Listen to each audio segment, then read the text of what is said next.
Today we're going to take a photograph that has a coffee cup in it. We're going to select the coffee cup. We're going to make a copy of just the coffee cup and then place it on top of a background of a snowy winter scene. So we basically have coffee on a cold winter's day. So we're going to start out with the image here with our selection image, where we're going to select the area of the image that we're going to paste onto our background image. And we're going to come over to the toolbar, select the quick selection tool, and the little mini menu it gives us up here, we can select subject. So we're going to click on that and give it a moment, and it's going to select the coffee cup. Now the coffee cup, we have a really sharp edge up here, but you can see it's a little more blurred at the bottom. We had a shallow depth of focus, so that can make it a little more interesting. Now you can see we have the area inside here that we're going to hold down the Alt key on a PC, on a Microsoft, or the Option key on a Mac. We're going to hold it down and see how it changes between a plus and a minus. So we're going to hold it down to where it's a minus, and we're going to see how it allows us to come in and select that area inside of there. So we're getting just the cup, not the background. Now we're going to come in a little bit closer and take a look and see it's missing a little area there. So to make this more refined, we're going to come down and click on the quick mask mode, and we can see it turns everything to red on the outside of the cup. If we wanted to, we could right click and say select inverse, and then hit the quick mask mode, and it shows everything inside of the cup. So you can decide on whatever you're working on, which way you believe works for you best. For this one, we're going to come in and see that it didn't quite make it all. The mask didn't go all the way to the edge of the cup. So now we're going to click on the brush tool, and we're going to bring it over, and 87 is pretty good. We right clicked to get this little window, and under hardness, how soft or hard the edge of the brush is. We're choosing up towards high 80s, 90s there, and we're going to fill in that area that was missing from the automatic selection tool that did pretty good, but just missed a little area there, and this looks a little rough. So we're going to bring that all the way down there, and then come back up here where we missed it a bit. And zooming in really helps, especially when you're looking at it just from the regular distance. Zooming in really helps make it a lot better. So we're right about to there. If you want to, you can make it as perfect as you can. We're going to not go totally perfect here, since this is just for demonstration. And we're going to zoom in, and it's easier to make it happen when you're zoomed in as well. When you're really far back, it's hard to control it quite the same amount. And so now we're going to, let's give that a little bit there. We're going to take a look around the cup and see how everything is. And you can see it got kind of dimply here. So we're going to try to, and I did that a little too much. Let's take a little bit of that off, and we can actually take a little bit of that off there as well, and come over here and see that we're doing pretty well on the cup handle. I'm going to smooth this a little bit, and then maybe smooth that just a little. I'm going to flip this. The black is painting in the red mask, and the white removes the red mask. And then we can see the coffee cup kind of got missed there, so we're going to paint in that area there. And we can see it kind of got missed just a little here. Like say, you can spend as much or as little time as you want, depending on whether you go, I just want to do this really quickly, or I want to do this really precisely. And also depends on your personality, if you're a perfectionist, which when it comes to Photoshop and a few other things, I suppose I do have, I can be a little bit of a perfectionist. I'm hopefully a recovering perfectionist. But you can see we may have a little too much there. I'm going to flip that just for a moment and bring that down more like that. And bring that to there and actually bring a little back in. All right, so for demonstration purposes, this is pretty darn good. You can see I have the red mask on it now. If I want to save this and come back and work on the mask, it's generally best to save it while it's in the red mask mode as opposed to the marching ant mode. So if you want to save the mask, save it with the red mask. And now I've actually clicked over here to where we have the marching ants. I'm going to right click. Actually, if I right click, I don't get what I need there. I was in the brush tool. I need to come back to the quick selection tool or the marquee tool, either one, clicking on that and then right clicking and saying select inverse, which now selects just the coffee cup. It was selecting the background. Now we're selecting the coffee cup. We're going to right click and we're going to say layer via copy. And I like layer via copy. When you do that, you don't affect the background.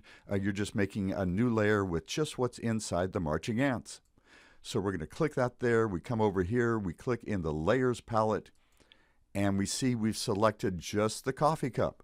So now what I'm going to do is I'm going to come up here to the top, hold down on the left side of my mouse. I'm going to pull this down.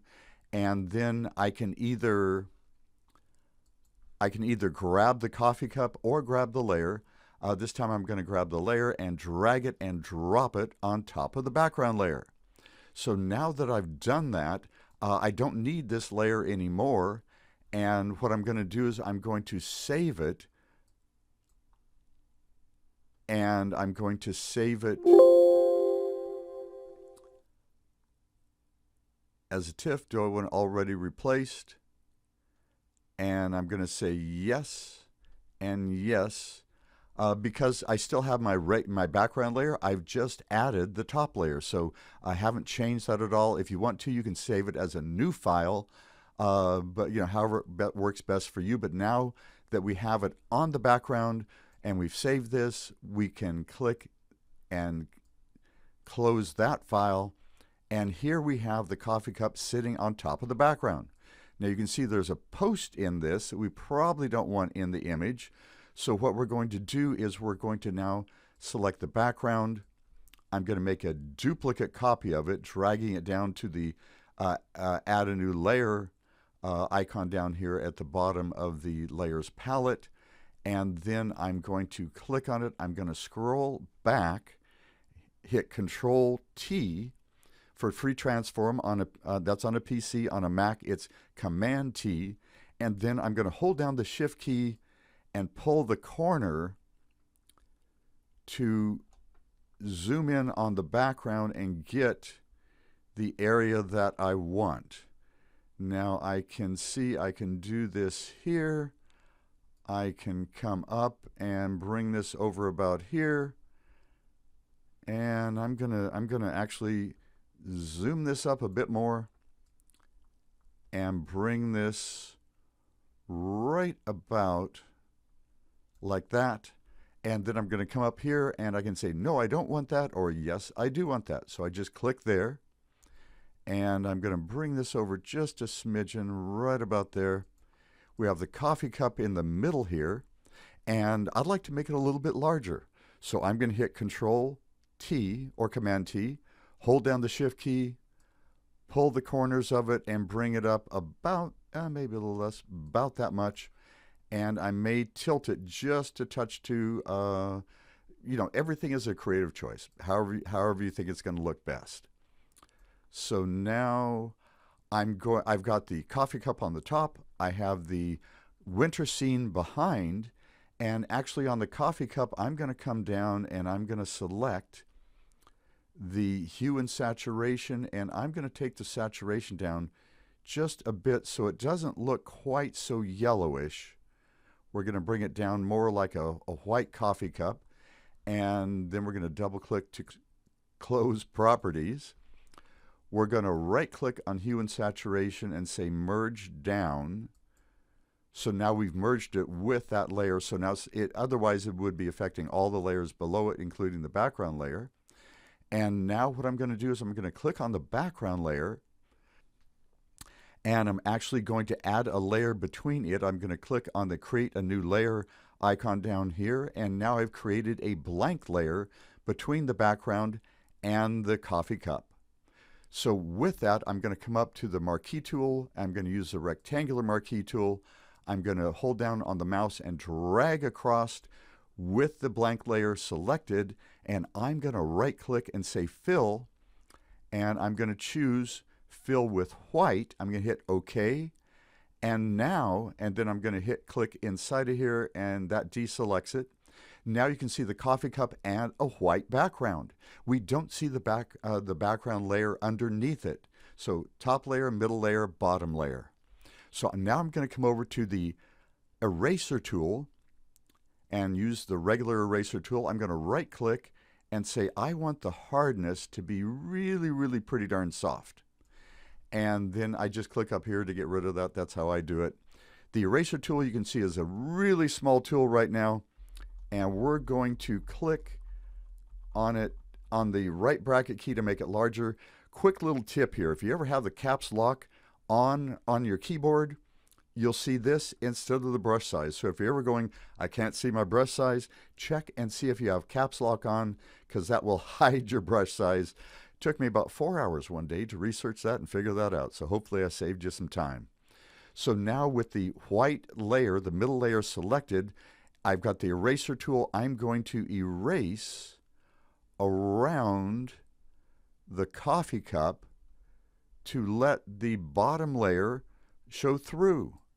And you can choose to go just around the cup. You can choose to go out to the edges a little more like this, and just kind of erasing that to show a little bit more of the background beneath it. So we have the winter scene under there. We can come over to history and take a little bit back there. Now we can also come over here with this layer selected to opacity, and we can change how much the white layer is showing through. So we may want to bring it all the way there so we have white around the edge, or bring it in just a little, let a little bit of it show there, about 91% there. So like I say, everything is a creative choice. Now, we started out with a coffee cup in one image, selected it, pasted it over a wintry image, and now we've added a white layer in between, erased the middle part of the white layer to get this image. Now we do have the background copy here, and I'm going to do one more thing with this. I'm going to create another, click on the little half white, half black circle down here to create a new adjustment layer. And I'm going to do this with hue and saturation. And I'm actually going to saturate the green. See how it gets really saturated? Not too much, but make that green show through a little bit more. You can see the little bit of difference there with the green in the background. So now I've created below the coffee cup, so it's not affecting the coffee cup, I've created a saturation layer, which is making the color of the background a little more greener, a little more bright. And so that's adjustment layers are really kind of a cool thing. You can make adjustments to whatever's beneath them, and if you want to, you can also merge them. This one I'm just going to leave where it is there. So here we're going to zoom this up, and now we can see we've got the coffee cup, we've got the winter scene behind it, we got the middle layer of the white, we upped the color just that little bit in the middle there, added a little bit of green to the greenery, made it a little more colorful, and we created our image from two different images, plus the middle layers where we added the white, and we increased the color on the green background. So hope you guys enjoyed the video today. Hopefully it gave you some tips and tricks that you can use with your own photographs when taking selections from one image and then copying and pasting them on top of a background image and doing other fun things with your images in Photoshop. Want to thank you so much for watching, and we'll see you in the next video.